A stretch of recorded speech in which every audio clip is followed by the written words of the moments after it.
History is a series of connected stories taking place on the shared stage that is the world.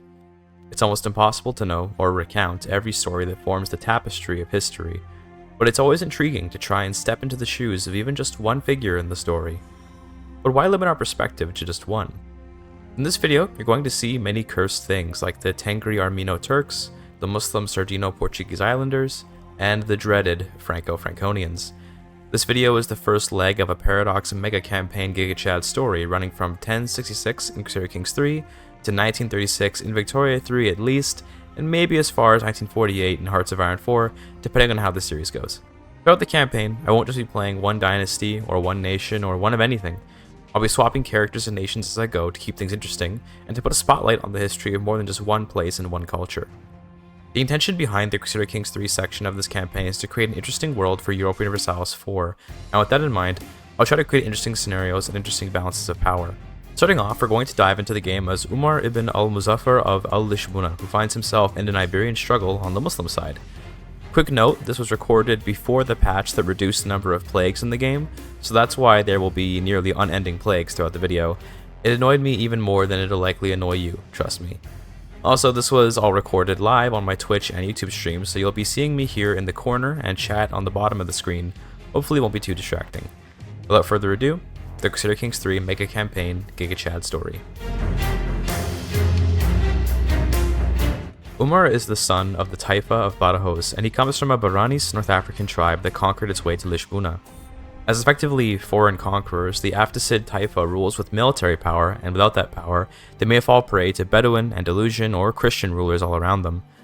Despite that need for power and security, Umar isn't quite so forward-thinking. He doesn't view his life as one meant to be in service to the greater Taifa, but instead one of service to a new Muslim realm along the western Iberian coast. He dreams of Al-Lusitanniyeh, which for now is a distant pipe dream.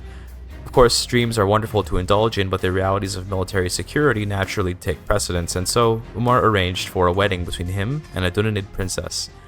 The Dunanids control Toledo and are by far the most powerful of the Taifas.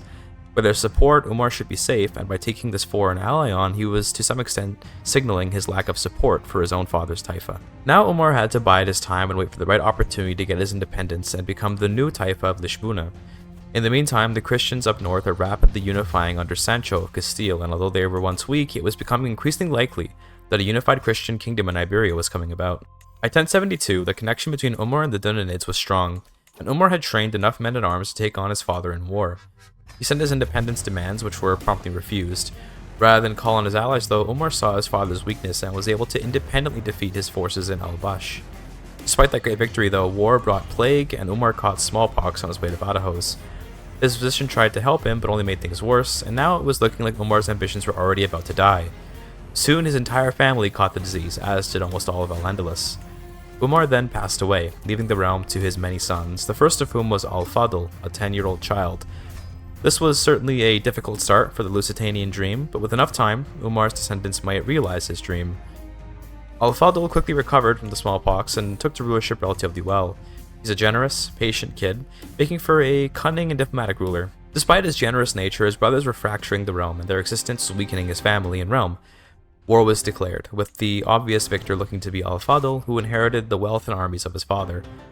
That distrust of his family did lead Al-Fadl to become a bit paranoid though, as he had neither a father nor a mother around him to show that family could be trusted. He only had his siblings, who he had to remove from power. Later on, as Al-Fadl learned how to govern his realm, his uncle Yahya in Badajoz embraced Andalusian ways of life, and although it could be an interesting consideration to do the same, Al-Fadl preferred to stick to his roots out of a distrust of new customs in general. Indeed, he had chosen to settle Lisbon with North African Baranese and displace the local Andalusians, which firmly asserted his dedication to the old ways. In 1078, Al-Fadl grew up with an excellent education in Islam, history, and literature in general.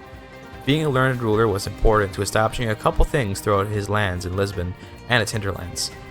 First, converting the local Christians to the faith was vital to integrating that land into his realm smoothly, and secondly, securing his claims through family records and legal documents would require the ability to read, write, and interpret such documents. To help with the first task of conversion, Al-Fadl put out an olive branch to the Christians. He married a Basque Christian, Andregoto, who he intended to use mostly as a figurehead to encourage a sense of connection to his Christian subjects. Being a Muslim, he practiced polygamy, and so he would use his other options for marriage to secure powerful Muslim allies and raise children that could appropriately inherit the throne. One such marriage was a betrothal to the Dunanid princess Tizemt, who was still too young to be wed. The promised marriage was about as good as a real marriage in terms of alliances anyway. With Dunanid's support and a populace loyal to Lisbon, Al-Fadl worked to elevate his realm beyond the thumb of his uncle in Badajoz. He formed an independence faction and quickly found his power towering over that of his liege. To try and keep him appeased, Uncle Yahya even extolled Al-Fadl as a virtuous member of the house, but that flattery was only a sign that he was too weak to defend himself. In November of the same year, Al-Fadl sent in his demand, which Yahya simply accepted, knowing that his nephew's power went far beyond his, especially with the Dunanid backup from Toledo. Immediately, Al-Fadl crowned himself the Taifa of Bahia, ruling from Lisbon, and with his newfound power, he could begin constructing the perfect state. To the south, in Algarve, the Taifa of Ispilia seemed like a juicy target. The young and inexperienced lord there, Abad, was a strangely familiar figure, as he too was an intelligent and youthful ruler, but he didn't have the wisdom to secure alliances and hadn't considered the importance of securing them. War was declared, and for the first time, the Lisbon armies would see action. Despite their superior numbers, the civilian armies were intimidating. They were able to defeat Al-Fadl's forces in battle, although it was a close battle, and unfortunately the Dunanids weren't willing to join the war since they considered the civilians to be friends. Rather than lose hope, Al-Fadl assembled more men to reinforce his army and took up position to attack again. Nonetheless, the skilled commander of the enemy forces moved his armies to a hill and managed to outwit Al-Fadl. His inexperience in war would turn out to be his downfall, as he was forced to surrender after losing two catastrophic battles. The new Taifa of Lisbon found itself in debt and in humiliation, as Al-Fadl went back to the drawing board. He drew himself into a bit of seclusion to figure out exactly how to deal with these losses. He penned some papers as a kind of stress relief, as he found himself in his elements when he simply was studying the world. He conducted an alchemical experiment to turn lead to gold, and on account of his blatant ignorance of the realm's affairs, he had a peasant rebellion in his land, where he sent his marshal to deal with it. It was with this renewed confidence that Al-Fadl made another attempt to defeat his enemies in Sevilla. This time the Dunanids joined the war, but his family in Badajoz betrayed him and joined the Sevillan side. The fight was now about equal, but the Dunanids could hope to pick up the slack. Unfortunately, when the armies met in Yabura, it was clearly shown that once again, the Sevillans had entirely outclassed their enemies. Their commander was simply a better man, and therefore Al-Fadl found himself at the embarrassing end of a surrender once more. Afterwards, the Dunanids had the gall to ask for aid in their war against Majorca, which although Al-Fadl did accept, he did not send anyone in to help, citing a need to recover from the previous defeat. Al-Fadl, having been so deeply humiliated by this point, sat in his throne in Lisbon and moved his eyes inward. It was clear he'd need to build up his land before he could fight any other taifas, and he learned that lesson at a costly price. Rather than pay more into that price, he renounced his intentions to conquer Algarve for now. He instead considered some of the minorities of his realm. The Jews of Evora were becoming enough of a presence to potentially rule that land for themselves, so rather than elevate their status as vassals, he instead just allowed them to set up their cities and ways of life without any bother. Despite his newfound humility, there was weakness in the Christian world, with the collapse of Galicia, and the Duchy of Portugal had a clear vulnerability. Al-Fadl was apprehensive, but he was convinced by his council that he had to pounce on Christian weakness, with the Dunanids' help. He declared war for the borderlands of Coimbra and Viseu. Thankfully, the Christians had no tricks up their sleeves, and that meant that Al-Fadl would handle them without Dunanid support. Coimbra fell pretty quickly, but Viseu was a bit tougher. The siege there would potentially take years. Nonetheless, there was no choice but to wait, and although the city did fall, this was more frustrating than celebratory for Al-Fadl, who felt like he had just watched 2 years of his life go to waste as his armies died to disease, hunger, and all manner of other environmental issues. He spent those 2 years mostly reading and leaving the siege to his marshal, and at that time, he learned a lot and became a proper scholar. The war ended in 1093, and Al-Fadl tasted his first victory. He celebrated that victory by declaring a new house, which he called Bragança.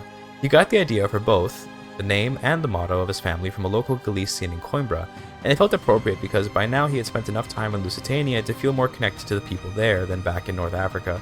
The new Bragança branch of the Badajoz Taifa would aspire to becoming the ultimate rulers of the western Iberian coast. Establishing a dynasty to rule over the centuries was vital, and Al-Fadl had already had quite a few kids by this point, but he left many of them to their own devices and to their tutors. Rather than try and rectify his mistake of ignoring his kids, he instead continued conquering, going after Algarve, for real this time. By this point, a small child ruled the Taifa there, and their army was swamped in internal fighting.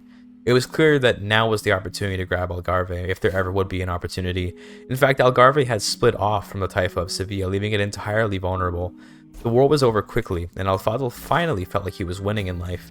He continued the momentum back to the north and attacked for Aveiro, and after winning there, arranged for the death of the Portucale Duke to allow him another invasion. The plan worked perfectly, and he was able to completely conquer all of the traditional lands of Portugal.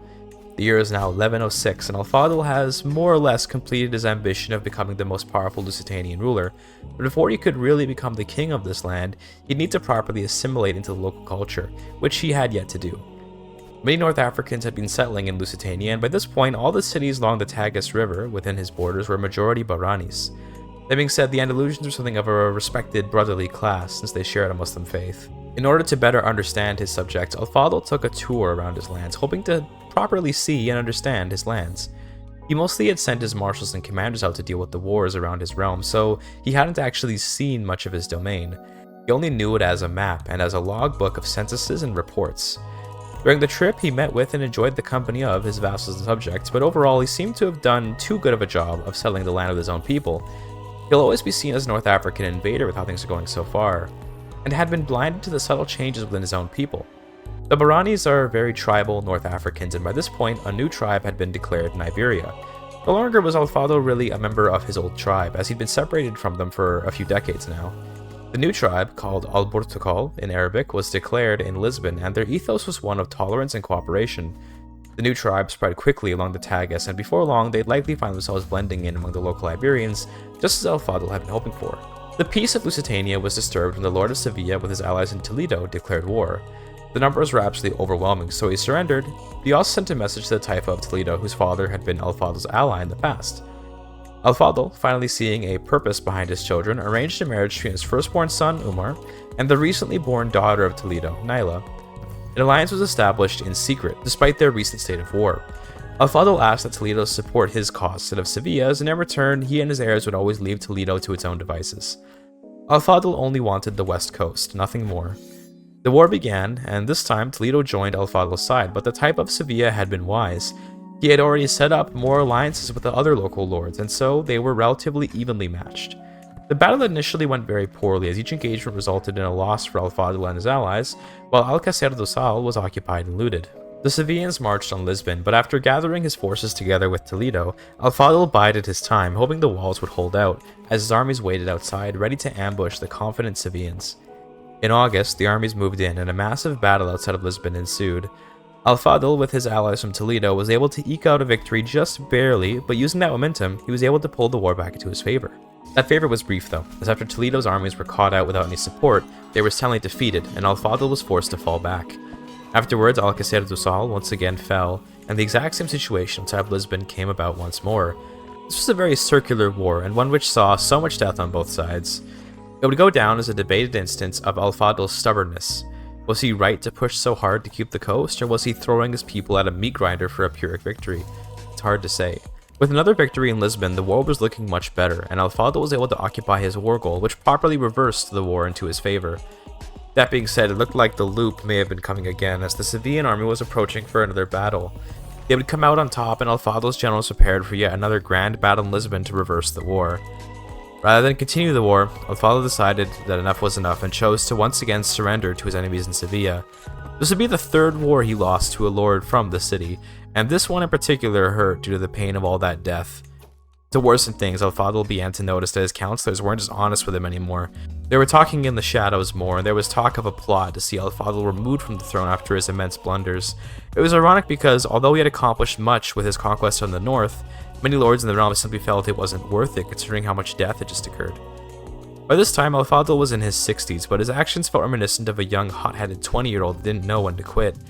This was further reinforced by his secret plot to assassinate the Taifa of Sevilla, as he was indeed planning to engage in yet another war down south. If the court heard about this, they'd surely revolt. And although that murder plot did successfully come about without the court or anyone knowing it was Al-Fadl, the Sevillans were still quite strong under their new ruler. Meanwhile, Umar, Al-Fadl's heir, had entered a coma after an old injury from the previous war had failed to heal and in fact worsened. It was likely the doctors simply couldn't treat the internal injuries they took in combat, and now the Braganza family's potential as a long-lasting dynasty was looking pretty grim. There were other sons, but a pretty old lord and his comatose son didn't exactly project royal power. Rather than let his son suffer, Al-Fadl executed the man, which was perhaps a bit hasty, but it was accepted by the realm on account of the need for a better heir. The new heir, Afalku, was at least an experienced ruler, as he had been granted Aveiro and the other counties in the north to rule. He seemed to be a good candidate, so the realm breathed a sigh of relief, hoping that Afalku might rule better in the future than Al-Fadl. At 63 years of age, Al-Fadl finally passed away from the stress of his old age and loss of his son, and the loss of respect in his realm. Afalku took over the realm at the age of 25, and he had been something of a distant son from his father. Afalku was relegated to the north as a second-born son, meant to serve as a loyal servant to his father and later to his brother, but instead he found himself taking over the realm, and he found himself welcomed by the other lords, who were just happy that Al-Fadl's fanaticism was gone. Afalku is an interesting man. He's very much so a shining example of what most of the typhas in Iberia aspire to. He's martially competent, but a wise and religious man. Despite his skills, he's known as the Prince of Fashion, mostly due to his interesting clothing choices as a kid, which is a nickname he hopes to overwrite one day. Either way, Afalku's ambitions are to create a stronger Braganza Taifa, as he intends to bring about a unified culture and faith for the region. Given some time, he might be able to... He just died to consumption at the age of 26. With Afalku's death to the Iberian flu, his 2-year-old son, Bir-Uch, took to the throne, and, well, his ambition for the realm is to learn what it's called and how to write his name. It's a tough one, so I don't blame him for that one. The management of the realm was taken care of by his sister, whose primary concern was handling the plague that killed Afalku, and was still ravaging the realm. She did take up the fight against Sevilla to reconquer Algarve, which the court nervously accepted, as wars for this now sacred piece of land had by this point become perhaps the most controversial political decisions in Iberia's history.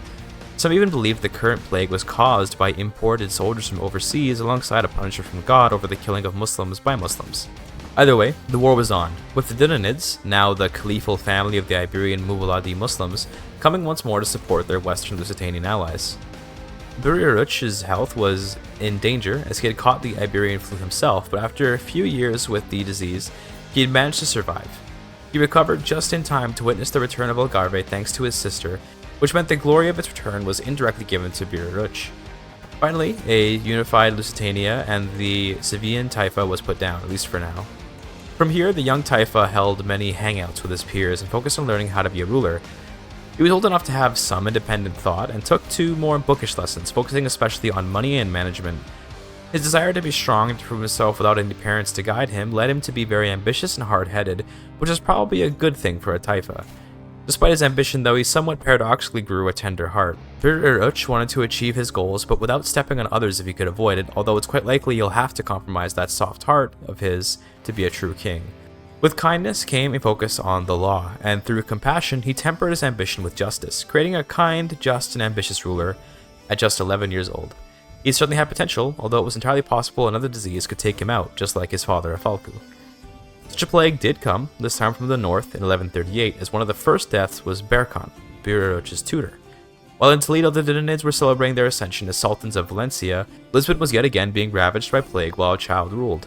It felt as if the land was cursed, and on account of his upbringing throughout so many plagues, the poor boy became reclusive at a young age of 15. Life was lonely enough, but maybe Bir-Uruch preferred it that way. He got the plague once again, which was a feeling he only remembered a little from when he was a child, but the pain was felt anew. He lost his brother, Al-Fadl, to the plague, and he felt the stress of the deaths of his family and of his own life of wretched sickness. There must be a way to stop these plagues, but for now, they would continue to ravage him, his family, and his people. By now, though, Bir-Uruch turned 16 and finally was a man. The sickness wasn't so deadly to him compared to when he was a child, but it certainly made his coronation harder. The coronation itself was interrupted by a crusade for Al-Andalus, which thankfully looked like it wouldn't be much of a Christian victory, and even if it were, it didn't include any Lusitanian land. Nonetheless, it was a rude awakening. In the face of an ever-evolving world, and in the face of plagues that had, perhaps unwisely, brought people together, the Portugal Africans and the Andalusians have come together to form the Lusitanniyeh culture, although the record keepers wrote it wrong as Lusitanniyeh, but you know, we'll chalk that up to illiteracy rates being too high and the lack of erasers for record-keeping mistakes. Either way, this new culture didn't last long, as the moment after it was founded, Bir-Uruch also proclaimed himself the new king of Portugal, which immediately brought everyone in the realm into a new culture called Portuguese. Let's all forget the misspelled Lusitanian culture. It never happened, it was Portuguese all along. Although still sick, like many people in Portugal, Bir-Uruch, now known as the Great, did recover from his flu at the age of 19, and thus his rule of Portugal was assured. With this development, we enter a period of history where the Braganza family would finally see true peace, and the Portuguese kingdom would grow under Bir-Uruch's rule. Alongside him, the nascent kingdoms of Castile and Al-Sharq fought for control of the rest of Iberia, and one day Portugal might participate in the action there, but for now the realm prefers peace to replace the lives lost in the Sevillian Wars. When Biruch turned 23, he eventually got frustrated by his realm's inability to ever pronounce his name correctly, and he found the name awkward to use with foreign dignitaries who at times thought the scribes had failed to write a real name. Rather than explain to every ignorant European he met that his name did in fact feature several apostrophes, he instead changed his name to something more Iberian. He chose the name Bernardo, since it felt at least somewhat similar to his original name. We've skipped all the way to 1153 to take a look at the Portuguese conquest of Sardinia, which was an effort to obtain the precious metals of Cagliari, and although this was a war, it was so minor that the Portuguese kingdom continued on without much of an acknowledgement of the war. The same went for the war with Tunis, which was brushed over. In a campaign spanning this much time, some events aren't worth reporting. Control over the Mediterranean was something of a goal for Portugal, as there was money to be made by taking control of the massive trading lanes there, but Bernardo mostly left that to his marshal. He was more interested in the continued economic development of his lands. Nonetheless, these wars for Barcelona, Sardinia, Tunis, and other coastal towns were the most interesting events in the mid-12th century history of Portugal. There was one very scary moment for Portugal though, and that was the betrayal of the Al-Sharq Sultanate. Previously, the Dunanids had been great friends of the Braganza house, helping them to carve out their kingdom, but in a sudden turn of events, Caliph Garcia betrayed Bernardo, declaring a war to subjugate him. As the Caliph of Iberia, Garcia is able to subjugate any Muslim he wants, but this betrayal would not go lightly for Bernardo. Losing this war would relegate his burgeoning kingdom to a mere territory of another, and that would be intolerable. He wrapped up his war in Barcelona, which was ongoing at the time, and then lowered his army, waiting to reconvene them until the time was right. He would likely need the service of mercenaries to defeat the Caliph, but it was fortunate that in the war-torn Iberia, there was no shortage of professional soldiers. Bernardo also managed to secure an alliance with the Maghrebis south of Gibraltar, but they wouldn't prove particularly effective after being defeated in southern Andalusia. Portuguese armies met with the Caliphal forces near Faro in Algarve, where the fighting was initially looking good for Portugal, but as more and more Caliphal forces piled in, the battle turned, and Bernardo ordered a retreat. He then hired a Castilian mercenary band with powerful knights and armored horsemen, which he was hoping would be able to outclass the Mubarzan of Valencia. During a battle in Silves, the Portuguese army and its mercenaries caught out an undersupplied force which, although it had the size advantage, the men were too hungry to fight effectively, and so Bernardo claimed the first victory in the war. He pressed the advantage and went to free the occupied town of Cabra, after which he fought the Caliph's armies in Cordoba, in sight of the great mosque there. It was a slaughter, as the debt and lack of supplies for Valencia created a situation where Portugal's armies were fighting with such immensely high morale that their very sight shook the enemy into submission. The Faris Semidan demonstrated his strength in battle, and for it he was given an acclaimed knighthood as leader of heavy footmen, who was called the Champion of Allah, ironically given he was fighting the Caliphate. Garcia's forces had retreated to the north and entered Barcelona to try and disrupt Portugal's income, with the secondary goal of finding loot to pay his desperate armies. By not giving any of his men time to recover though, Garcia just let them be even easier targets for Bernardo's soldiers, who arrived in Barcelona ready to dismantle them. They were soundly defeated outside Barcelona, which was swiftly liberated. With that defeat, Garcia had no choice but to admit defeat and paid an immense sum to Bernardo in reparations, as well as suffering an embarrassing defeat to what was considered a relatively weak military power in the Iberian world. Looking to push for greater reparations than just money though, Bernardo accepted the money with a letter that included a separate declaration of war to take Aragon. At the outset of the war, a plague was making its way through Portugal, and this time it was the extremely deadly measles. Unfortunately, Bernardo did catch it, and after his physician failed to treat it, with disastrous results, Bernardo was left with so scarred a face that no one could bear to look at it. He donned a metal mask. Despite his metal mask, Bernardo kept his ambition. He did not plan to just take Aragon. He wanted the entire eastern coast. Although he didn't have much interest in the lush farmlands of Cordoba, nor the great ironworks of Toledo, his advisors told him those two would be valuable to take. He told them he might go for it another time, but that for now, control over the Mediterranean had to be secured.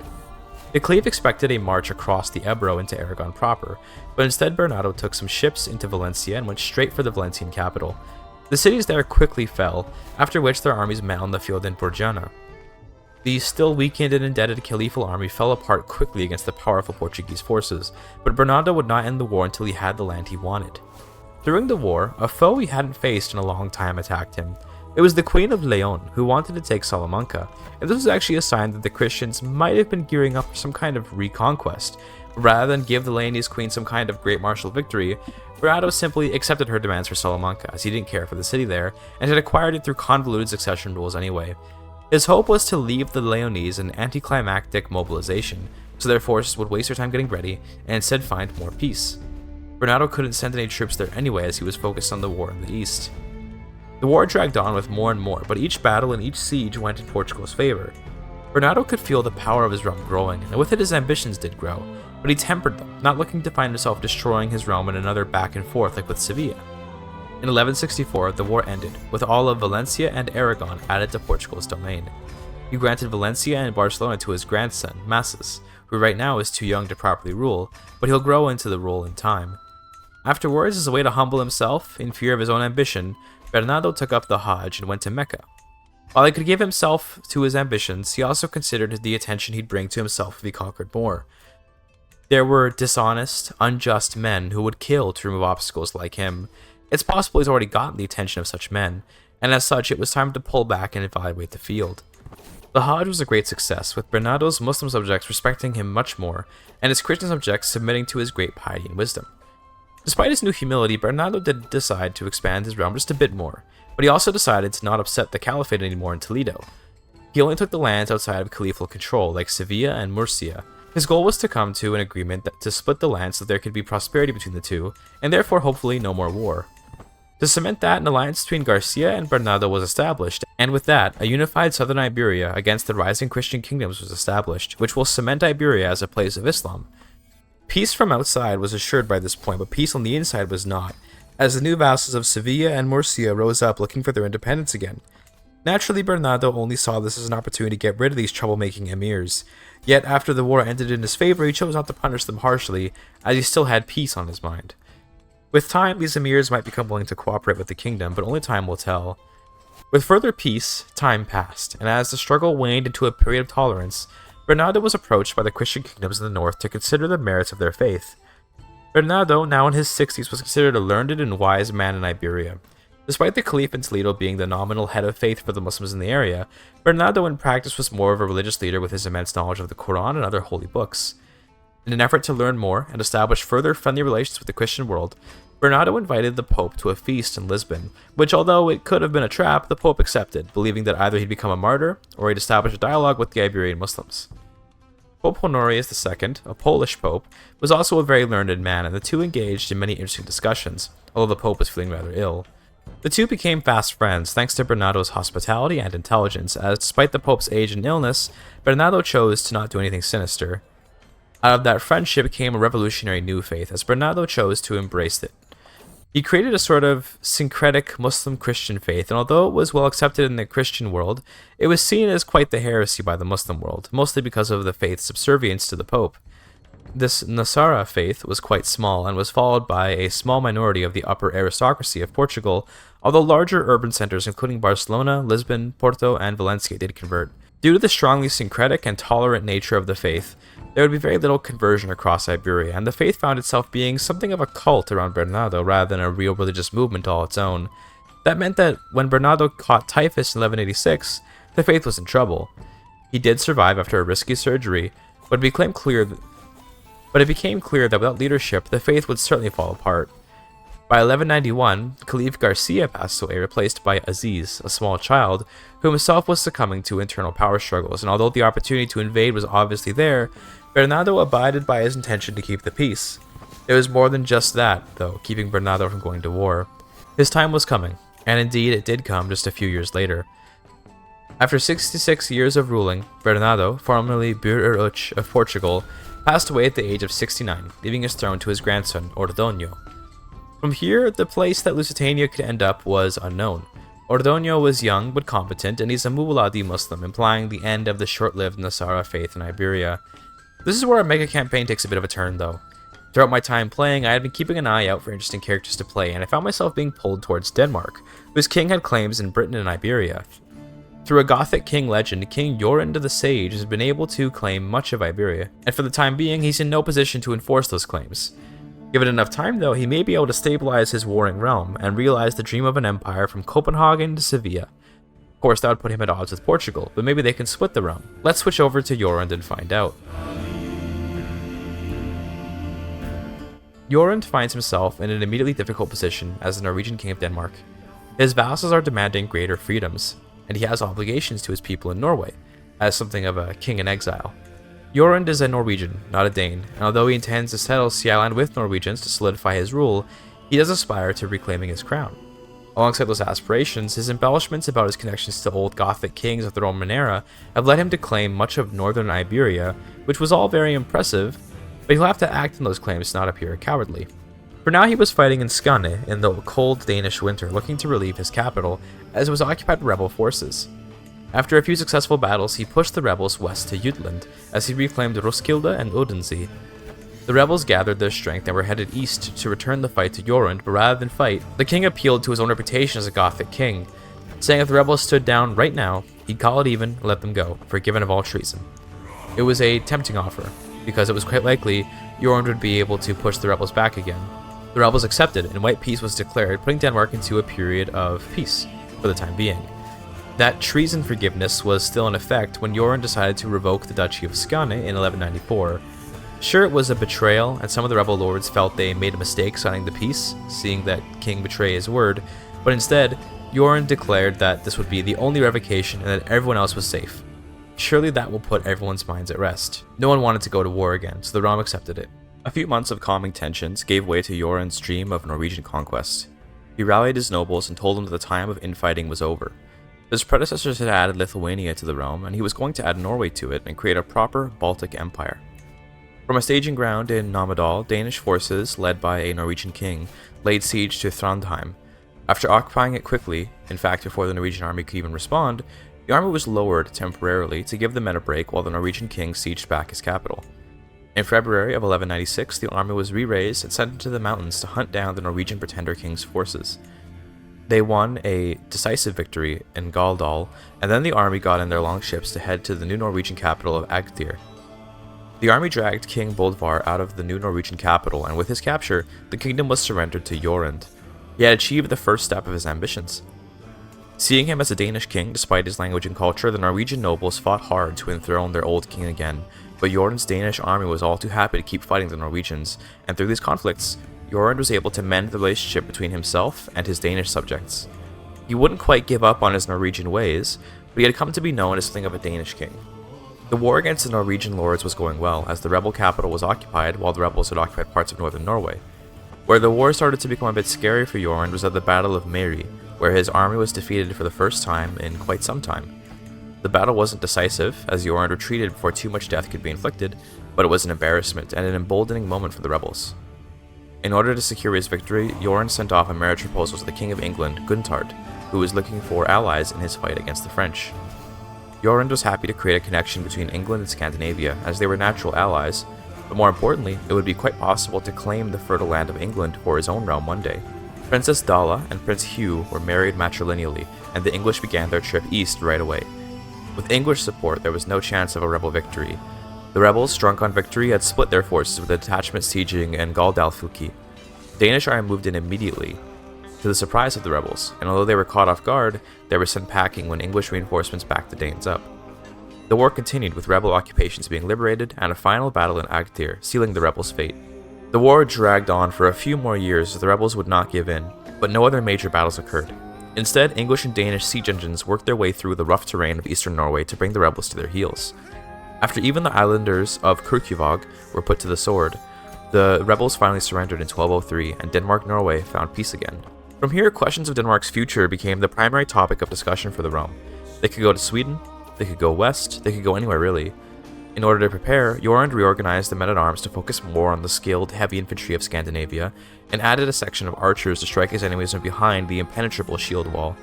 It's an old tactic, but quite reliable. It was an entirely horse-free army, which was a weak point of the force, but with how fit the average Varangian veteran is, they may as well have the pursuit abilities of a horseman. Afterwards, he did a little self-maintenance and went on a hunting trip in the royal forests of Lithuania. The Lithuanian kingdom had been relegated to a territory of Denmark, but Jorund did treat his subjects there relatively well. He simply didn't focus on their needs. Some Danes would settle there, and they got along with the Lithuanians to a large extent. After the hunt was over, Jorund looked west to Iberia and heard of the death of Queen Gersenda of Galicia. She was a famous queen of Iberia, and her death was the exact moment Jorund needed to break into Iberia. Thanks to his alliance with England, who controlled Brittany and England, Jorund had a safe sailing path to Iberia and took it. Landing in Asturias in July of 1205, he was immediately met with resistance as the Galicians didn't give him a chance to prepare, but they were too weak to be any threat. Jorund would have won on his own, but English troops did support his conquest, making it a fool's fight for the Iberian forces. Asturias was occupied shortly after, and with that, the gates to Iberia were open. The war continued to the south and the west, with Coruña falling on Christmas Eve. With that, the king surrendered, and the war was over. Leon and its territories in Galicia were now controlled by Denmark, and this would certainly shake up Iberian politics. Iberians generally don't take kindly to interlopers getting in the way of their business. Nonetheless, Jorund took the fight to them, declaring war for Castile. This kingdom was much weaker than Leon, so it fell in about a year. From there, the Iberia campaign was halted in order to deal with some issues in England. It turns out all the support for Denmark had been somewhat unpopular among the English nobility. The English lords rose up in rebellion, looking for independence.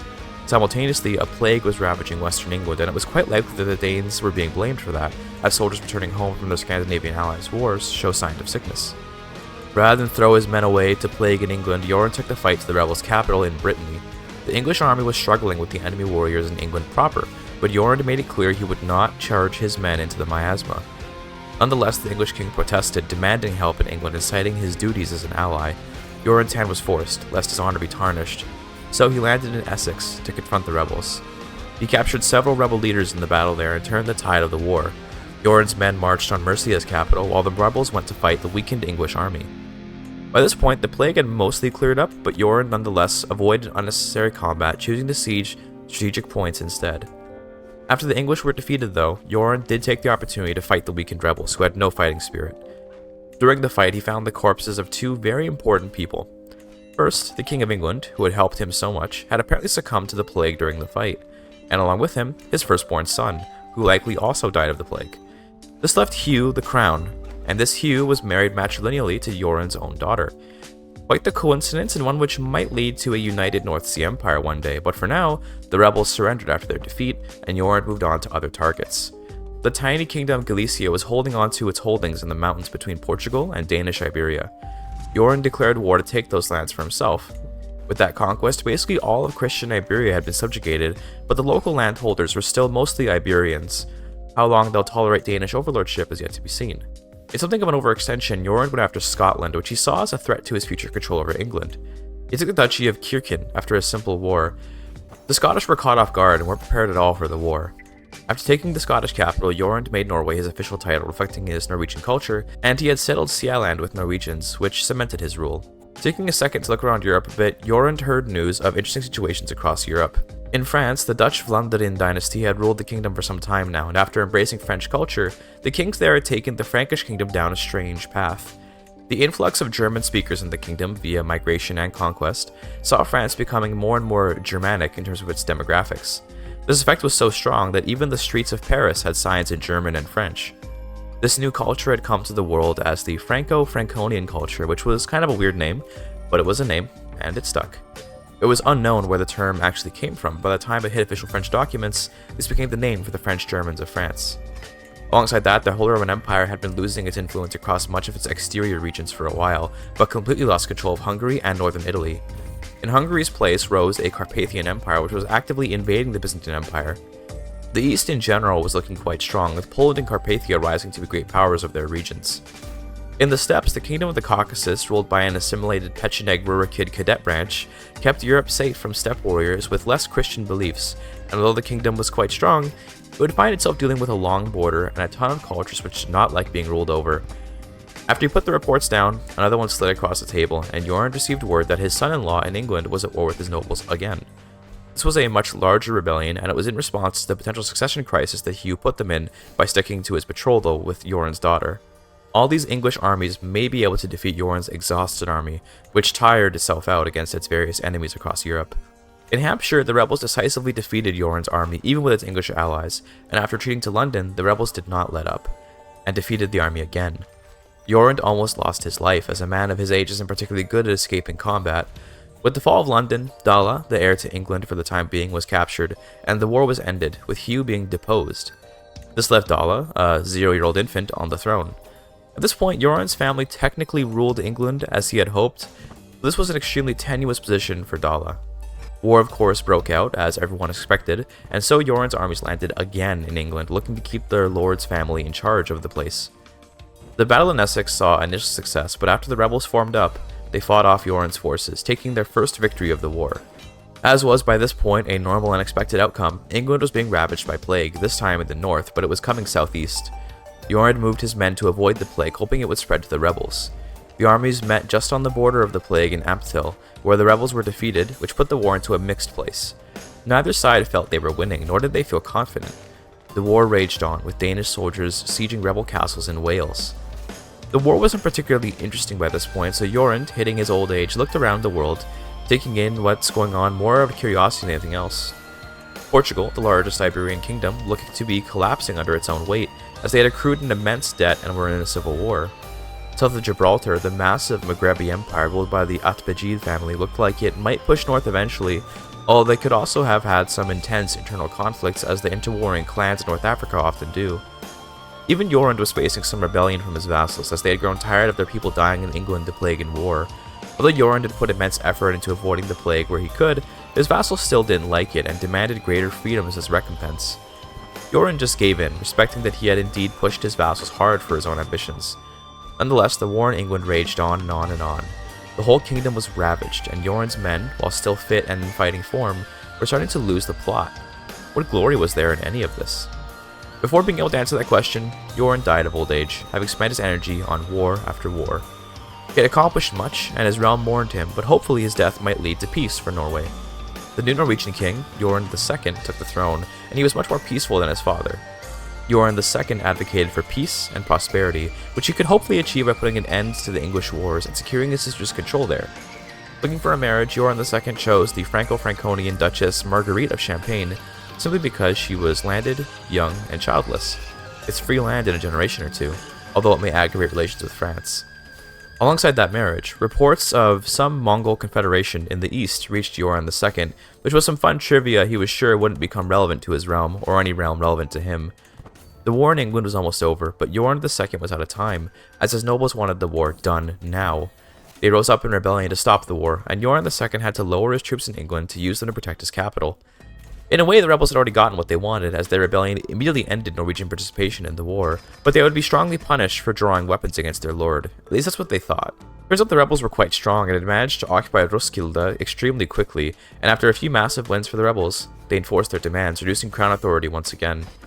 Meanwhile, England's wars were turning back in the rebels' favor thanks to Norway's withdrawal from the war. From here, the Norwegian Empire was still quite strong, but how strong they'll be in the future is yet to be seen. Nonetheless, it was time to move on from Norway, which had achieved much of its goals. With the Mongols coming from the east, the lens of history was refocusing on the often maligned steppe region of Europe and Asia.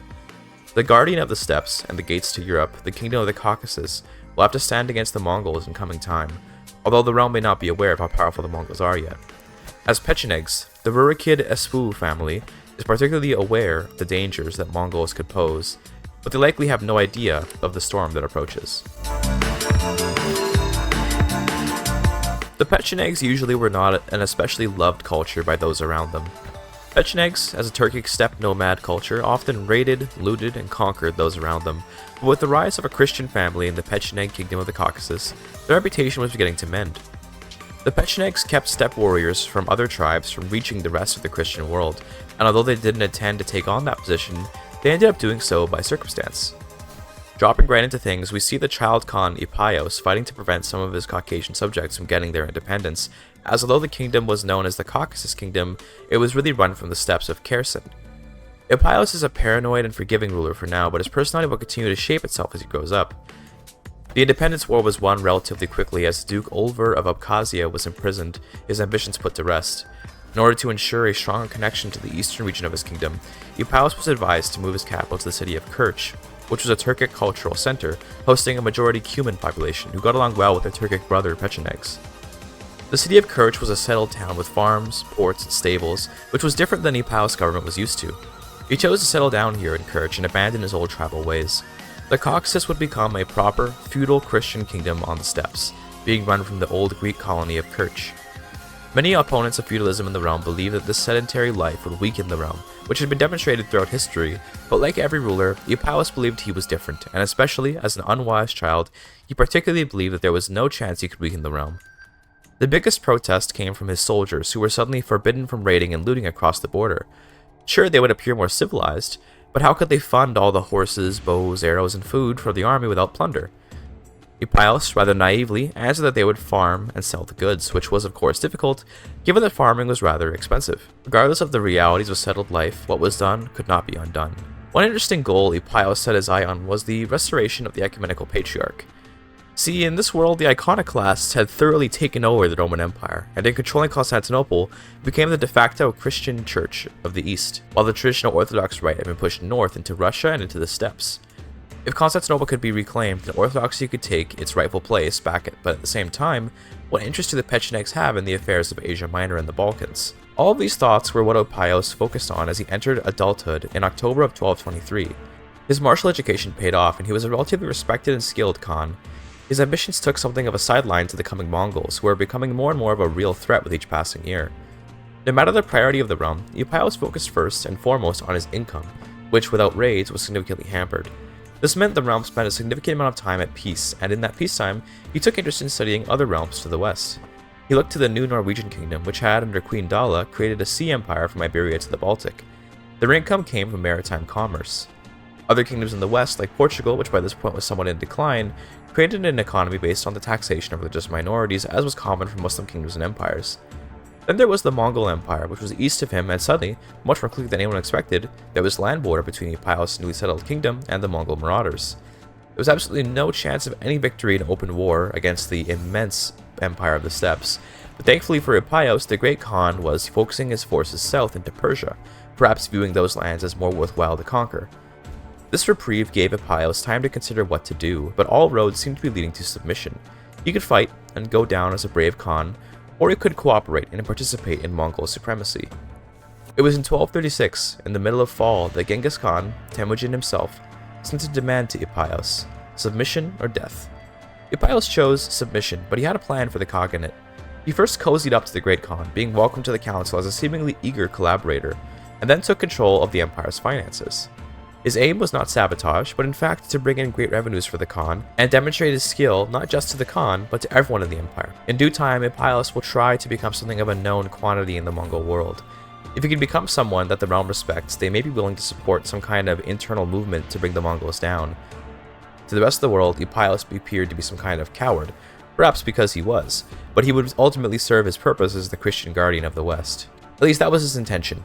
It turns out that a long-term plot wasn't really in the cards, as the Mongols were knocking at Germany's door by 1239, and the entire Western world trembled before Temujin. The next to fall was the Roman Empire of Iconoclasts, which was the only conquest that Eupios actually celebrated. With the heretical Romans gone in 1241, he could easily fly in to grab Constantinople and return it to the rightful patriarch of the Orthodox Church. It was a rare opportunity and a rare positive thought in a sea of stress and fear that the Mongols brought onto the world, and to deal with all the stress of his cowardice, Eupios had taken to heavy hashish usage. Some say he was ruining his mind with all that reckless smoking, but he argued it helped him to focus and forget the world when he needed to. He wasn't addicted. There was no way. Down in Constantinople, the Mongols had allowed local power holders to maintain their power, and in so doing, made Eupios plot to capture the city much harder. The Tusi Duchy of Thrace, ruled by Viviana, was well connected and had alliances across the subjugated iconoclast world, which meant that even the one positive outcome of the Mongol incursion might have been out of reach. Rather than allow this, Eupios resorted to the dishonorable tactic of subterfuge, which by this point was more or less all he had, as he assassinated Viviana in her own castle, hoping that her heir wouldn't be able to secure the alliances that she had. It was unfortunate that Kutan of Thrace had secured a few other alliances of his own, and he was proving to be about as skillful as his mother. Growing impatient, Eupios went for it and declared war on the Duchy of Thrace to reconquer Constantinople. Having spent basically his entire rule doing nothing so far, this was his first real action as Khan.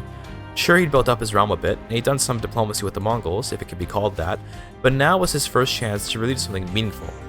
The army boarded some ships out of Kerch and sailed across the Black Sea towards Thrace. Using a convenient alliance with England, the landing in Constantinople was much easier. And if you're wondering about the lore behind the English alliance, it's that I was sitting doing nothing interesting on the stream, and I really wanted to accomplish something, so I kind of unjustifiably married into England's family to conquer Constantinople. Sue me. With the combined Pecenek and English force, Constantinople fell quickly, and in 1245 the war was over, with Constantinople ruled by an Orthodox ruler again. Restoring the ecumenical patriarch would be as simple as converting the county back to the proper kind of Christianity, but in the meantime, Temujin had passed away recently, leaving the young but still strong Jochi in charge of the Mongol Empire. Using his connections in the empire and new fame from conquering Constantinople, Eupios began a plot to claim the Mongol throne. Although he was no Mongol, he was a steppe nomad by his Pecenek heritage. That being said, his claim was quite shaky. Equally so, the vast majority of the realm really didn't like the Mongols, so they were willing to put up a peaceful Christian Turk as the new emperor of Mongolia, if only to cause discord and end the empire. No one was particularly expecting Epaios to somehow take the reins of the Mongol Empire and actually govern, but instead that the chaos caused by his ascension might collapse the realm. Epaios, more or less, was aware of that, but by being the figurehead of the fall of the Mongol Empire, his name would enter history, and he could potentially gain power in the ensuing chaos. The keyword there is potential. Within just a few months of starting this plot, the various vassals of the Mongol Empire asserted Epaios' claim to the throne, but now the question of how to actually obtain it came to the forefront of the plotters' discussion. There was no chance of enforcing the claim through war, but Epaios, through his paranoid nature, knew a thing or two about scheming and had been considering an organized kidnapping of Jochi just the right time to effectively capture the Kagan at the outset of the war, thus immediately winning it. If you know Crusader Kings 3, you know exactly what he's about to do, but if you don't, then watch and learn. In 1252, Epaios started a faction to put himself on the throne, which was supported by some, but certainly not a critical mass. Shortly after, he began an abduction scheme on Jochi, the Great Khan, which was easy to organize considering how hated he was. Once the plot was ready, he sent his demands in, and while the demands were in transit, he put the plot forward.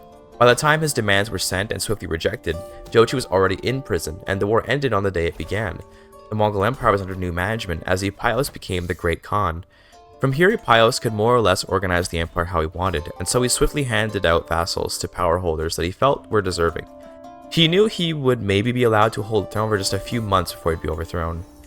Epaios created a stronger kingdom in Afghanistan and a kingdom in Eastern Europe, as well as a kingdom in Vladimir under a Tengri Khan.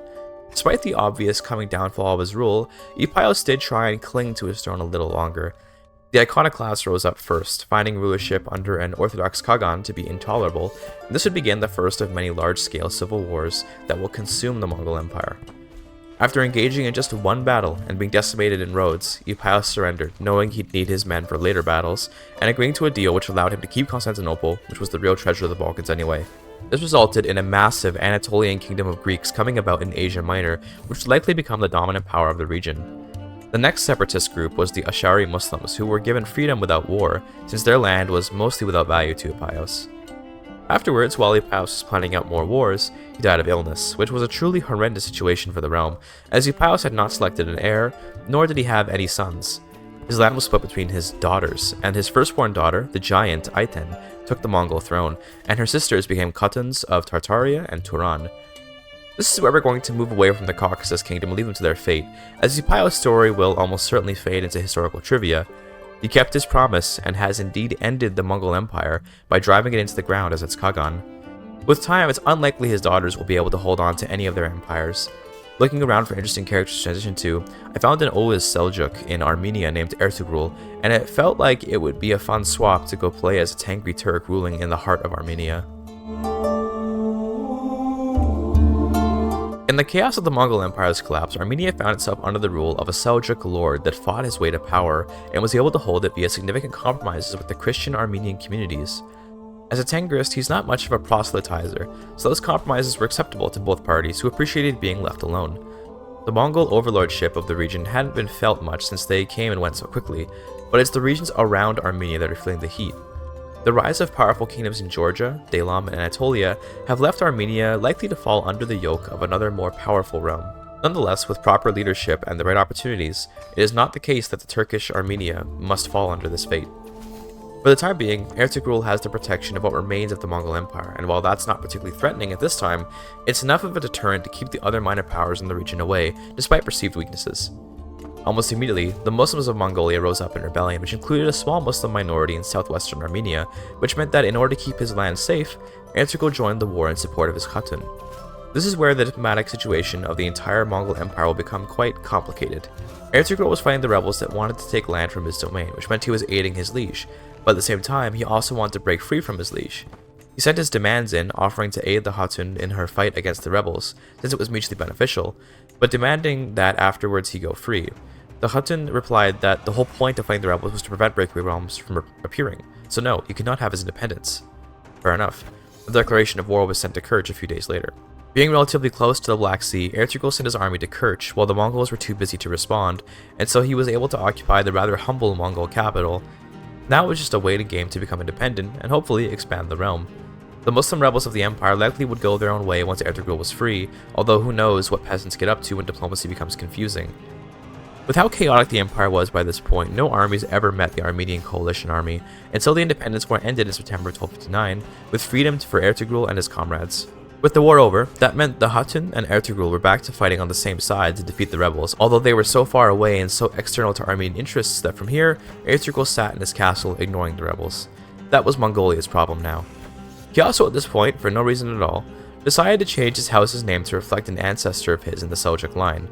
One of his forefathers was famously called Osman, and rather than naming his family Van after Lake Van, which was central to his realm, he chose to be known as the Osmanli family, or when anglicized, the Ottoman family. Shortly after, he had his first son well into his 60s, who he named Osman. It would be a common mistake to believe that this child was the founder of the Ottoman Armenian Sultanate, but it became so widespread that despite its falsehood, it became the de facto truth of the matter in most people's minds.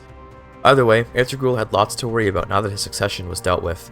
He was still an island of weakness in a sea of danger, and that danger came upon him in 1262 when the Duchy of Thessaly declared war, looking to conquer Bosporus. The Thessaly Duchy was distant and small, which led Ertugrul to believe he could occupy and defeat the Greeks before they could muster a proper force. He was somewhat right, as he did manage to occupy Theodosiopolis, but before he could complete his occupation, his enemies did arrive and promptly defeat him in battle. At the same time, more Muslim rebels in northern Armenia rose up, seeing opportunity in the Ottoman weakness. Looking to not be absolutely crushed here, Ertugrul made some allies in the Balkans, who he desperately called in to at least help him against the religious zealots. Initially fighting in Bagrawand, Ertugrul took immense casualties and appeared to be losing, but then his allies from the west arrived to save his hide. The rebels were defeated, which let Ertugrul and his allies focus on their Greek enemies. Nonetheless, his woes were not over yet, as another vulture looked to feast upon the Ottoman carcass. An Iranian lord in Bailakan declared a holy war to take northern Armenia. Given that Ertugrul's allies are here with him in Armenia now, it should be possible to fend off any enemies who try to infiltrate the mountains. After defeating the Western Greeks, the army marched east to fight off the Iranians as they were sieging in Swenik.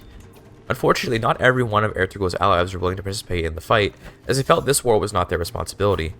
Nonetheless, those allies that did fight were enough to bring victory.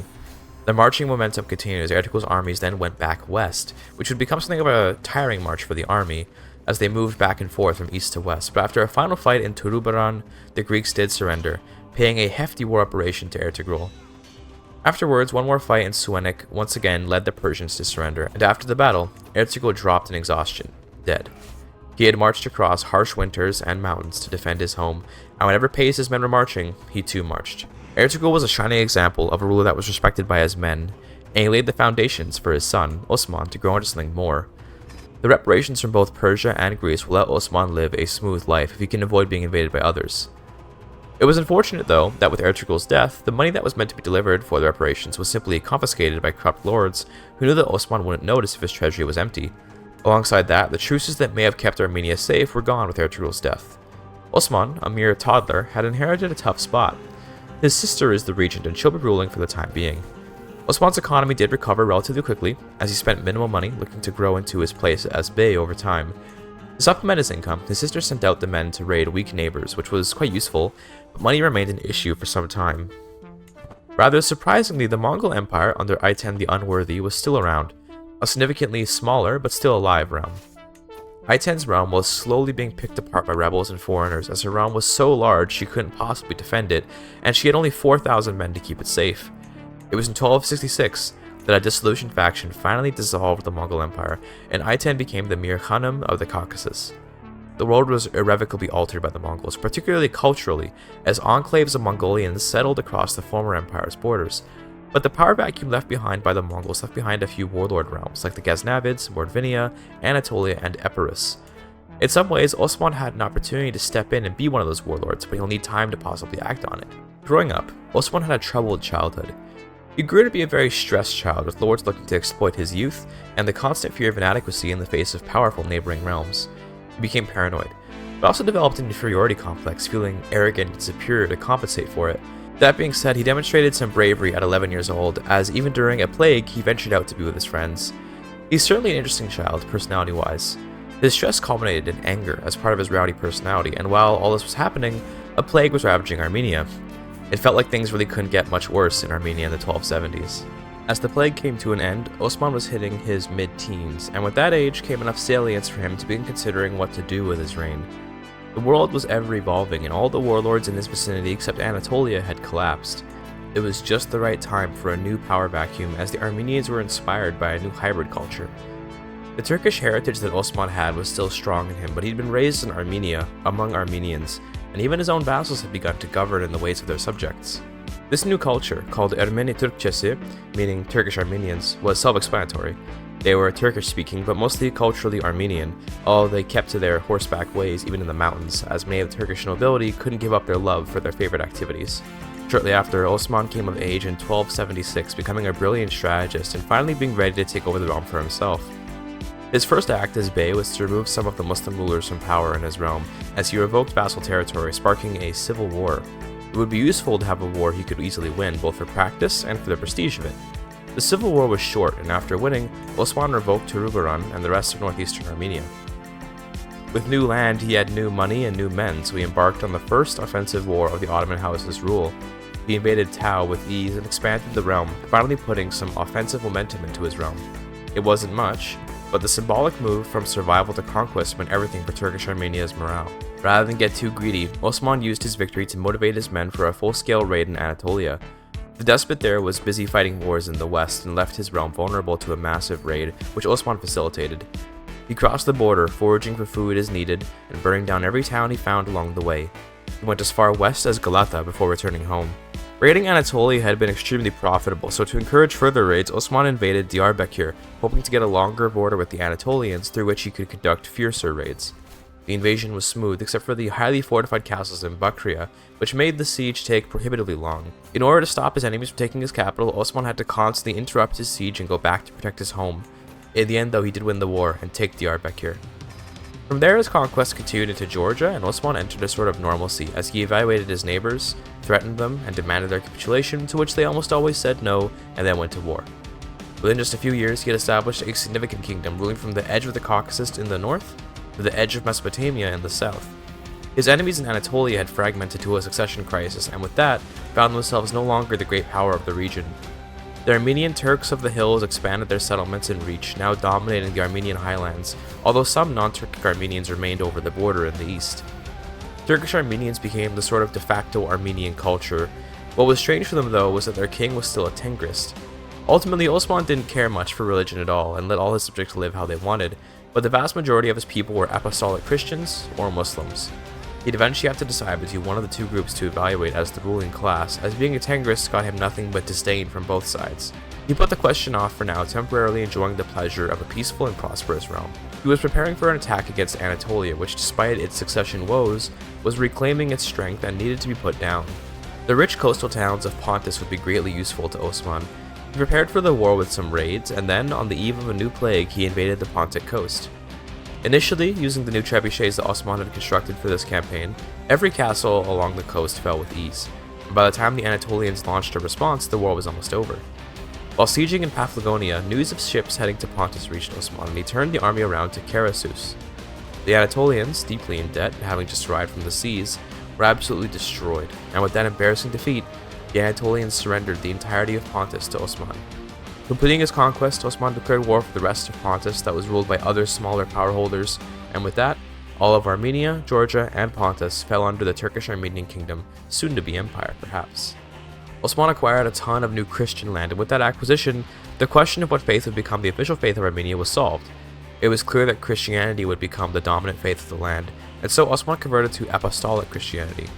Following that, Osman used his discordant family unity to invade another kingdom, this time Syria. The immense lack of strength in his neighbors led to a huge expansion of the country in a short time, as Armenia now ruled from Damascus to Ossetia in 1315. After conquering a few more borderlands and going through some small bumps along the way, Osman conquered the old borders of the ancient Armenian Empire, and with those conquests, declared himself the Emperor of Greater Armenia. Shortly after doing so, the years of campaign and stress caught up with him, and he died in 1319, leaving the realm to his son Osman II, and splitting his empire's internal borders into a few kingdoms for his other sons. From here, the Ottoman Empire has the opportunity to go any direction and become immensely powerful. It's likely that it will, but its destiny is something that we'll be moving on from, as there are yet more interesting realms to look at and play as. We're in the late game of CK3 now, which means that the game will be full of massive armies and huge incomes. Development is high, and succession is more and more secure, yet that hasn't resolved any of the tension that much of the world feels. Every lord in their attempt at greatness will step on others to make it happen, and this brings us to the next subject of our campaign. Oh, by the way, if you're enjoying the video so far, hit the like and subscribe button, which tells me that another mega campaign would be a good idea. Thanks. For our next stop in this wild world, we'll be looking at Gigachad Story, the third of the Chola Kingdom. Gigachad Story III is the king of an extremely rich kingdom out of Sri Lanka. He's the head of the somewhat famous Chola family and controls a significant realm from South India. His realm is one of many economic powers in India, but being a mostly coastal kingdom, the Chola kingdom has access to massive wind furnaces and trade ports, and with those wind furnaces, they may find themselves having an advantage over the rest of India. Culturally speaking, the island of Lanka has been a mixing ground for Sinhalese North Indians and Tamils for a long time, and over that time, friendliness prevailed, unlike real life, and therefore we see the advent of the Sinhala Tamil culture, which is a very coastal culture. They're plutocratic and seaborne, but also dominant and controlling. The language is Tamil, but their culture is more North Indian. Anyway, from here, building up the economy wasn't necessarily even a priority, as it was already so strong. The Chola kingdom was pulling in immense amounts of money. We dropped in near the end of Gigachad Story's life, which in many ways I'm thankful for given the length and complexity of his name. He died of a plague, leaving his realm to his son Ganapati Dev, who is younger and has an easier name to say. It was only natural that after dying to a plague, Gigachad Story's son would govern over another massive plague, and I should definitely note here, this was recorded on an old patch from before plagues got reduced. Nonetheless, Ganapati Dev was jealous of the rulers of Bihar and Bengal, who at this point controlled another immensely rich country throughout the Gangetic Plains. Being something of a coastal empire, Chola consolidation over the rest of the eastern Indian coast would be useful to its commercial interests. Bihar is an extremely powerful kingdom militarily and economically, but with time, through false friendship, the Cholas could make their way into Bihar and perhaps control the east of India. For now, Bihar and Chola will become allies and work together to invade the Telugu lords between them. In all honesty, Bihar doesn't need the help, but Ganapati Dev volunteered, hoping to earn Bihari trust. After a few years of preparing the army, Ganapati Dev considered how long-term he wanted this plan to be. He could stick around Bihar for a very long time and really create a dynastic connection, bringing the two kingdoms together, or he could throw it all away and just go to war. The fear was that Bihar was too powerful to invade, but after seeing the Bihari army fight in Andhra, he realized that Bihar was not really as strong as it looked. Indeed, after evaluating the chances of a victory, Ganapati Dev decided it was better just to go for it, so he scrapped his long-term plans and prepared for war. He declared war to subjugate Bihar, which would add the entire realm to his own realm in just one war. Using their great seafaring abilities, Ganapati Dev led the Sinhalese Tamils up the Ganges with a massive fleet and landed in Magadha. He used gunpowder imported from China to blow down the walls with massive cannons that shocked his enemies and inspired his troops. The capital fell fast, before Bihar's men could even arrive, but they did rush over soon after. They fought in the Battle of Bihar Sharif, where nearly 100,000 men total fought it out on the edge of the Ganges. The superior weaponry and discipline of the Chola army gave them victory. After defeating the enemy and occupying a few more cities around the capital, Bihar was hopelessly defeated, and with their defeat, a new administration dominated India, as the Chola-Bihar Empire rose to power. Most of the lords between the two realms chose to submit, which consolidated the borders and formed a cohesive entity from Lanka up to the feet of the eastern Himalayas. To complete his control of the east, Ganapati Dev fought in Burma to put his brother-in-law on the throne, intending to make him a vassal afterwards, but after winning the war, the brother-in-law chose to stay independent. In reality, I just made the mistake of pushing a kingdom claim for someone without being an emperor because I forgot I was still just a kingdom to your realm. That's my bad. All this happiness over the conquest of Bihar inevitably led to a sense of invincibility for the Chola family. It was actually quite fortuitous that their humility would be revamped in the face of the Black Death, as before the Cholas could enter some kind of zenith and fall to decadence, they were racked by the legendary plague from the east. At first, it looked like the plague might skip over India, as it couldn't penetrate Afghanistan's harsh weather, but in due time, the Reaper made his way across the Indus and south along the trade routes to Sri Lanka, eventually encircling the entire subcontinent. India was trapped in the clutches of a merciless, uncaring, and unknowable curse, which some Hindus and Buddhists said would curse those who died from it to an eternity of reincarnation as the lowest creatures on earth. Panic spread, and disease with it, as many resigned themselves to their fates. Rather than watch his realm die and lose hope, Ganapati Dev tried to be a uniting force for his people, choosing to, strangely, declare small wars that could act as distractions from the bleak world facing the society. The plague could never be sidelined, but it could be ignored and left for later. The wars themselves were pretty inconsequential, but they did function, at least to some extent, as a meaningful distraction from the pain of losing family and friends to the Reaper's wrath. While he had brought the fight to others, it was with some time that the Black Death's craze even got the peasants organized, looking to fight against anything they can put their energy into. They were of course put down easily. After putting the peasants down, Ganapati Dev consolidated the kingdom in the hopes of keeping it more loyal. He eradicated the kingdom of Bengal, putting it into Bihar and creating a massive Gangetic kingdom. Afterwards, the shadow of the Black Death gave way to the light of the sun, as India was let loose from its grip. The land and people suffered greatly, but they survived, and with renewed will, the Chola kingdom was already immensely powerful, but rather than sit on his laurels, Ganapati Dev went to war with Maharashtra. The Maratha kingdom was still very much recovering from its plague woes, and so fell easily, giving the Chola kingdom a significant mass of land off the coast. What was once merely a coastal trade kingdom has become a hegemon of the East, which will surely rise to even greater power in the following centuries, and will likely forever change Indian identity. Looking to completely control everything around the Bengal Bay, Ganapati Dev invaded Pagan by justifying claims on every individual duchy of the Burmese kingdom. He forged some simple documents citing himself as a previous ruler of the errant duchies in Bihar, and then just added in some dubious footnotes about the Burmese kingdom's land succession through his old son-in-law. With the documents in hand, he marched on Burma, but quickly left the claims behind, as war was the realm right to rule in this world. Obviously the Burmese had no chance, as Chola cannons shot through every wall, into which hordes of elephants and heavily armored men marched, slaughtering all they could. With the conquest of Burma, the Chola Empire, still run from Lanka, rose to hegemony, and with that we'll take a look at another region of the world. We didn't spend long here in India, only because we very quickly reached a powerful place, which there wouldn't be much more interesting stuff to do. I ended up swapping to Syria, which was this tiny kingdom between some very powerful enemies. I was doing okay, but I was getting a bit bored, being completely stuck and lost interest. I only played in Syria for about 10 years before swapping over to Sardinia, since it was the refuge of the Braganza family from back in Portugal. They had lost their throne a while ago, but held on in Sardinia as the Sardino-Portuguese Braganza kingdom. I didn't play Sardinia very long either, again for about 10 years. I finally swapped over to Lombardy because I thought they would be more interesting. They had an economy, so I could actually do stuff, and they were an interesting spot with an interesting culture. With that, let's hop over to Lombardy for the last leg of this campaign. This is Roi Thomas le Dixième, Prince de Maud de Lombardie of House Poitiers-Valentinois. Funnily enough, he's not French, but German, as much of the French world was by this point, but he had a certain affinity and history with the French. He was already embroiled in war with the Franco-Franconians to take all of Aquitaine and Brittany, both of which he held claims to. As a member of a distinctly Occitan family, Thomas was more of a refugee in Lombardy than a king there. How he got there, I'm not sure, but given this cultural shift towards an Alpine way of life, we can assume he's been there for a long time. In terms of the war, Thomas is having trouble with the massive and intricate castles of Grenoble and Burgundy in general, but army-wise, he's about even with the massive Frankish Empire. In the Battle of Romans, an apt name, Lombardian knights in heavy plate fought in pitched combat against Frankish knights, with both sides taking heavy losses, but the armies of Lombardy ultimately coming out on top. In late game CK3 like this, army numbers get quite huge and money is almost unlimited, so things hit pretty ridiculous levels. After another victory in Venaissin, the rest of Burgundy fell under Lombardian occupation, and it was with yet another battle in the mountains that victory and the Aquitaine crown fell on Thomas. He had effectively cleaved the Frankish Empire in half and reclaimed his birthright. That being said, the German and Italian influences on him and his realm were unlikely to go away. Thomas was already 52, and his reunification with his people in Gascony was met with strange stares. The Prince of Fashion was dressed like a German more than a Frank, or an Italian even. Thomas could never return to his life as an Occitan, but he could try to reintegrate some of his old Frankish ways of life into the Alpine Swabian culture, which is exactly what he did over the next few years. Lombardy is, in many ways, a whole new kingdom spawned from Thomas' ambition, and it's become a crossroads of German, Italian, and French culture.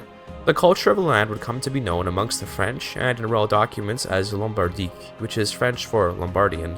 This isn't to say the culture is distinctly French, or rather Occitan in nature, as it has influences from all of its parent cultures.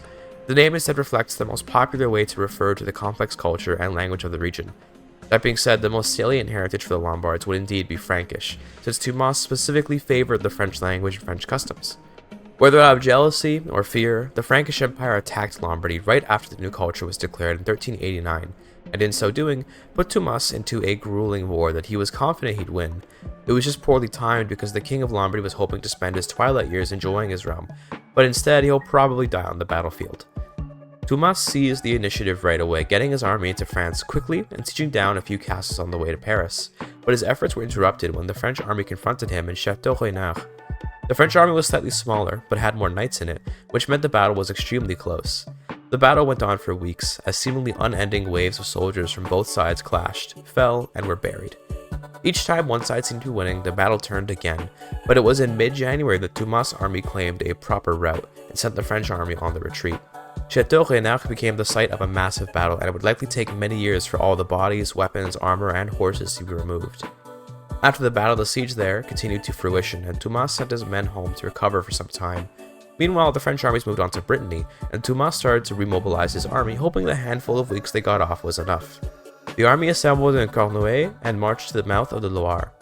The French armies had just left the area as they arrived, so they relieved Nantes and then crossed the bridge at Railly rather foolhardily. The French inflicted immense casualties on Tumas' force at the Battle of Railly, and for a while, the battle looked quite desperate. Rather than risk losing, the Lombard king hired some local mercenaries, but even with an extra company of sellswords, the French eked out a victory just barely. This battle too left another great memorial site, as Railly became the location of the second great battle of the French-Lombard War. The stress of all that death was not helping Tumas in his advanced age, but he got a break when he found some time to confide his stresses in his wife, Diana. His efforts in the war were rewarded with a massive battle in Royan, which saw the French caught off guard and easily defeated. From there he occupied much of the borderlands between Aquitaine and France, but while on the long march with his men, Tumas' fears had come to be. He took a break, short of breath, unable to keep up with his men, and found himself not recovering, but only getting more tired. His shortness of breath quickly progressed to a lack of breath, and then a need to lie down, never to rise again. Tumas died of stress and age in the fields of Lusignan, leaving his throne to his son, Tumas III. The new Tumas inherited a war, a rich realm, a freshly spawned culture, and a fiery red hair from his father, and he did intend to keep it all together. He'd have to defeat the French first, who by this point were hoping the dead Tumas might shake the Lombardian armies. Instead, their resolve only strengthened, hoping to avenge their beloved king. The French, seeing that this conflict couldn't go their way, chose to sign a white peace, as Tumas III wanted to focus on his realm, and the French wanted to move on from a poorly chosen battle. From here, Tumas sat in Milan, considering the changing times. Around Europe, so much had changed in the past few centuries. As a child, he'd been taught about the historical events of Europe, learning about the rise and fall of the Norwegian Empire and Portugal. He learned some about the Vikings and their migrations across Europe. He'd taken a particular interest scholastically in the Norse Mercians of Iceland and the Welsh Castilians of Spain, with whom he felt he shared a sort of kinship on account of their unique cultures. He read up on the great legends of the known world, hearing of great Crusader Kings and beast children. Most of it was, of course, a mere fabrication, but fabrications can be about as inspiring as real stories in many cases. In recent news, the total collapse of the nascent Armenian Empire left many curious about what would happen in Eastern Anatolia, as no real power had come to replace them, and alongside that news were cheers about the Christian kingdom of Palestine's recent conquest and desecration of Mecca. Tumas thought it was overkill, but he wouldn't say that out loud lest he be seen as a Mohammedan sympathizer. Tumas III might seem a bit boring, but he did engage in some small wars, and he fought in Emilia-Romagna to consolidate his kingdom, and he managed the affairs of his Aquitanian holdings, but ultimately, there was a shift in the attitudes of the world with the rise and fall of these great empires, and the vacancies left behind by the Black Death. It wasn't just Tumas that felt a new world coming fast. A world where kings were less important than merchants, and a world where money meant more than nobility. There was a sentiment across Europe that the peasants weren't quite happy just existing at the bottom of society, and the importance of individual identity across the world became a critical point of contention for many of the mixed cultures of the world. In some cases, people embraced their multicultural origins, and in other cases, massive pogroms against uncouth foreigners led to greater tragedies than even the Black Death. But at the turn of the 15th century, the scope of Crusader Kings 3 isn't quite enough to cover these shifting sentiments. Indeed, this story is going to take a 44-year time skip as the world begins its transition out of the medieval period into the Renaissance. We see some interesting divisions here, as much of the world is virtually unrecognizable from the base EU format, and yet there's also a certain familiarity to it all. We have the traditional powers of France and England, but Iberia is a little bit confusing, and Italy is, quite frankly, decimated by foreigners. Most of Italy is not an Italian culture in this timeline. The Holy Roman Empire has lost Italy, but gained Hungary, which is home to most of the free cities of the empire.